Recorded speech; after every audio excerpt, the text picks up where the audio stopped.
Hello. I am reading chapter 7 of Earthquake in the Early Morning. The book was written by Mary Pope Osborne, and my name is Ruth Ferris. Chapter 7, Dynamite. We'd better be careful, said Annie. They stepped in their sock feet over the broken cobblestones, trying not to cut themselves. They headed down the hillside on their way. They passed policemen carrying stretchers with injured people on them. They passed soldiers directing all those trying to escape the fires. One man was trying to push a piano down the street. Another man was wearing a bunch of hats, all piled on top of one another. A woman carried her 3 little dogs in a bag. Everyone's trying to save what's important to them, said Annie. Like the librarian, said Jack, and us. We're trying to save the sign. He clutched the piece of wood. When they were halfway down the hill, a soldier on a horse galloped in front of them. Get off the street. We're setting off dynamite, he shouted. Dynamite, said Jack. Yikes, said Annie. People started running in all directions. Jack and Annie looked around wildly for a safe place to go. Jack saw an alley. There, he said. They ran into the alley and crouched on the ground. Jack reached into his bag for their research book. He looked in the index for the word dynamite. He found it. Then he turned to the right page number and read.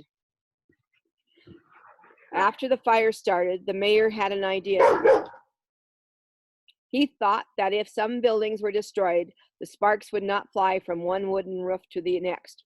He ordered some buildings to be blown up by dynamite. His plan did not work. The firestorm raged from building to building, from street to street.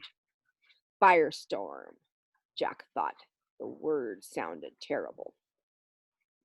Just as he put the book away, a huge blast of dynamite shook the ground. Dust and dirt flew everywhere, even down the alley.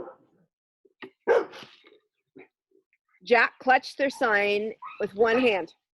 He curved his eyes with the other. Annie did the same. Another huge blast rocked the ground. Jack tasted grit in his mouth. He looked at Annie.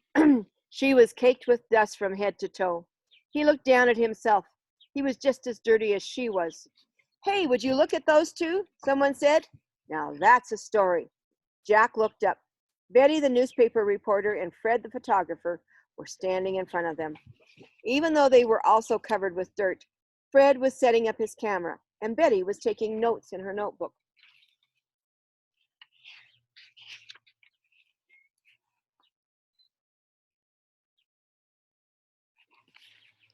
Hold up your sign, Sonny, said Betty.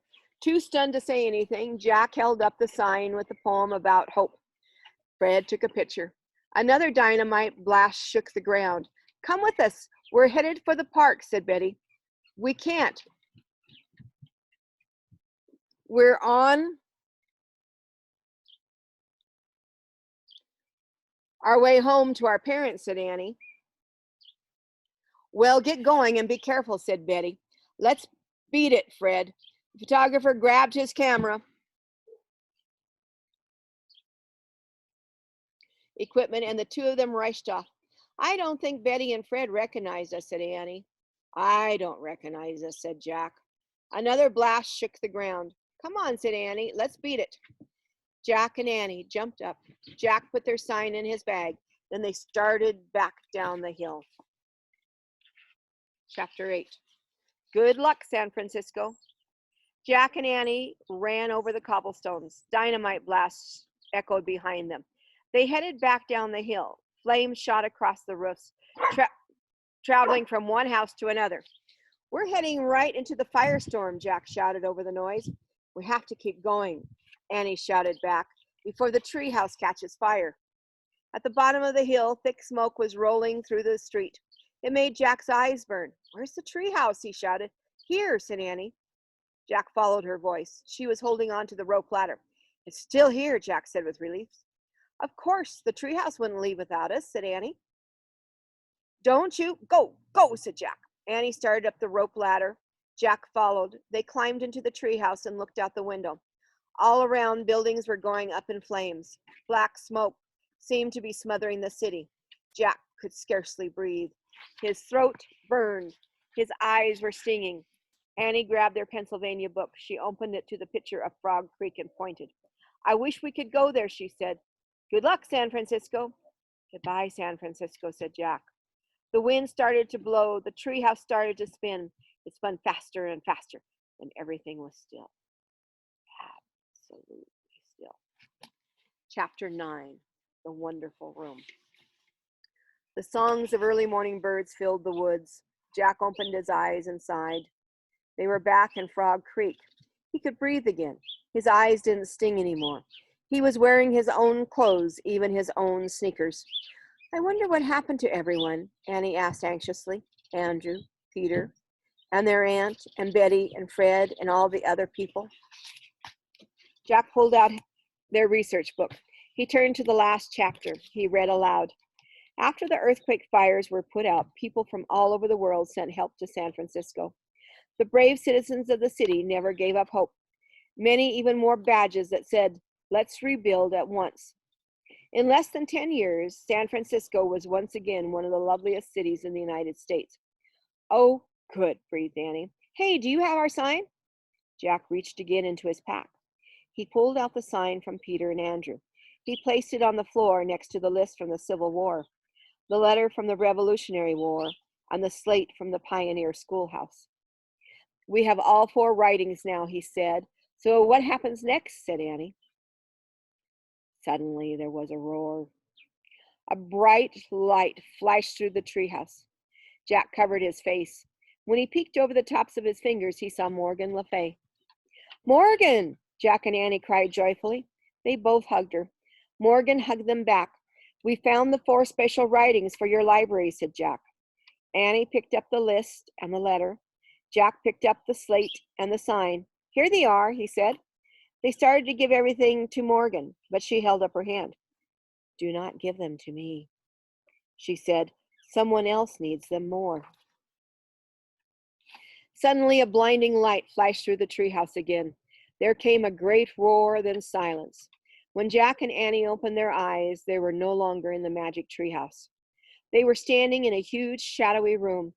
The room smelled wonderful, like leather books in a wood-burning fire.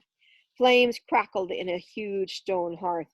Along the walls were rows and rows of tall bookcases filled with books. Welcome to my library, Morgan said softly. Wow, whispered Jack. Someone here is waiting to meet you, said Morgan. I told him that 2 special messengers would soon arrive. Where is he? Asked Annie. Morgan pointed to a man dressed in dark blue in a corner of the library.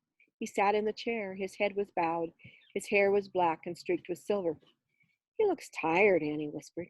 Yes, he and his knights have been defeated, Morgan said quietly. He has given up all hope for his kingdom. How can we help him? Asked Annie. Morgan looked down at the special writings that Jack and Annie held. Would it help if we showed him these? Jack asked. Morgan smiled. Come on, let's show him, said Annie. They crossed the room and knelt before the tired-looking man. Excuse me, Annie said. The man looked up. He had sad gray eyes. We're Morgan's messengers. We've come to help, said Jack. The man shook his head. I don't understand, he said in a deep, tired voice. You are children. How can you help?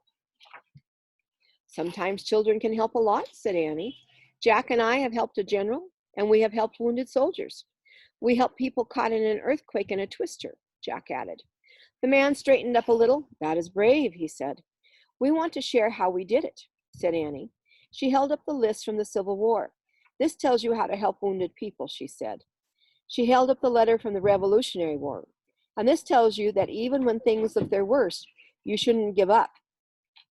Jack held up the slate from the Pioneer Schoolhouse. This says, if at first you don't succeed, try again, he said. Then Jack held up the piece of wood from the San Francisco earthquake. And this says that when you've lost everything, you can still have hope, he said. The man studied the 4 special writings. Then he looked at Jack and Annie with piercing gray eyes. You were both very kind to find all these things and bring them to me, he said. Are you magic? Oh, no, said Annie. Morgan is magic. We're just ordinary kids. The man smiled. He seemed less sad and weary now. And I am just an ordinary king, he said softly. I suppose if two ordinary kids can find courage and hope, then an ordinary king can find it too. The man slowly stood up. I will go now and speak to my knights, he said. I will share the wisdom you have brought me. He wrapped his cape around him. He bowed to Jack and Annie. Thank you, he said.